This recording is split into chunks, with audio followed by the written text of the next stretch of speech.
శ్రీకృష్ణోపదేశం. కర్మణ్య కర్మయః పశ్యేద కర్మణి చ కర్మయః సబుద్ధిమాన్ మనుష్యేషు సయుక్తః కృత్సన్న కర్మకృత్. ఏ మానవుడు కర్మలో అకర్మను మరి అకర్మలో కర్మను చూస్తాడో అతడే మనుష్యులలో తెలివైనవాడు, అతడే యోగయుక్తుడై సమస్త కర్మలను ఆచరిస్తున్నవాడు. మనుష్యులలో 2 రకాల మనుష్యులు ఉన్నారు: బుద్ధి ఉన్నవాళ్లు, బుద్ధి లేనివాళ్లు, లేక యుక్తజీవులు, యుక్తజీవులు కానివాళ్లు. ఎవరు బుద్ధి ఉన్నవాళ్లు? శ్రీకృష్ణుడు ఈ విధంగా చెబుతున్నాడు: బాహ్య కర్మల్లో శూన్యాన్ని చూడాలి, అంతర్కర్మల్లో సత్యాన్ని చూడాలి. అలా చూడగలిగిన వాడే బుద్ధిమంతుడు.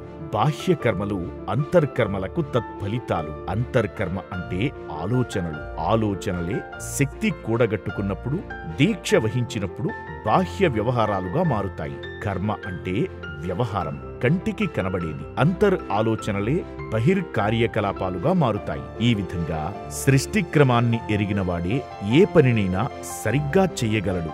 యుక్తః అంటే సరియైన కర్మలను చేయగలిగినవాడు. ఒక పనిని ఒక సమయంలో సరిగ్గా చేయగలిగినవాడే క్రమక్రమంగా ఒకే సమయంలో ఎన్నో పనులను చేపట్టగలడు.